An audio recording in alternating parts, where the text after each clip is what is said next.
आपने 127 लाख करोड़ रुपए का कलेक्शन किया जीएसटी के नाम पे 8 साल में, जिसमें से 123 लाख करोड़ रुपए आपने इस देश के आम आदमी से लिया और 4 लाख करोड़ रुपए जो चंद अमीर लोग हैं, जिनको आप कह सकते हैं, जिनकी आबादी 5-10% है, उनसे आपने लिया। तो वो पैसा आप उनको वापस कीजिए।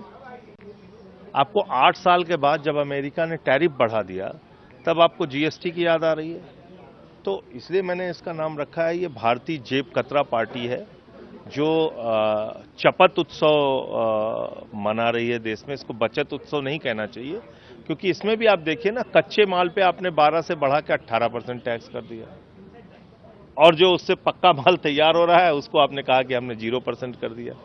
तो अल्टीमेटली तो वो माल महंगा हो जाएगा ना, जो उन कच्चे माल से तैयार होगा, उसको आपने 12% से बढ़ा के 18% टैक्स कर दिया कच्चे माल पे, और जो माल उससे तैयार होगा उसका आप कह रहे हैं कि हमने 5% से घटा के 0% कर दिया।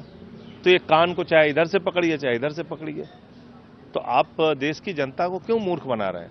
आपने कहा कि 47,000 करोड़ रुपए का नुकसान सरकार को होगा इस टैक्स रिफॉर्म से, फिर आप कह रहे हैं 2 लाख करोड़ रुपए का फायदा होगा इस देश की जनता को।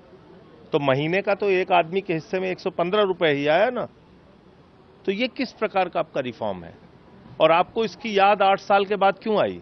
और हर बार आप ऐसे ही झूठ क्यों बोलते हैं? आपने नोटबंदी किया, आपने कहा अगर 50 दिन में देश में क्रांतिकारी परिवर्तन नहीं आया, आपको आपके जीवन में बदलाव नहीं आया, आपकी तकदीर नहीं बदली, तो हमें चौराहे पे खड़े करके फांसी दे देना।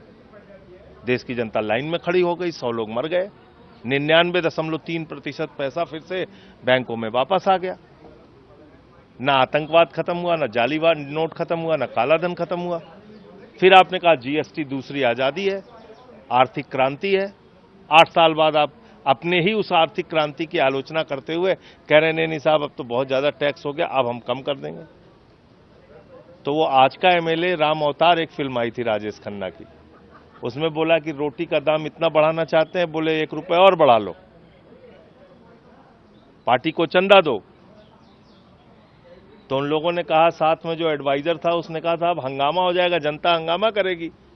तब बोले जब हंगामा करेगी तो 50 पैसे कम कर देंगे। तो वही हाल प्रधानमंत्री जी का है।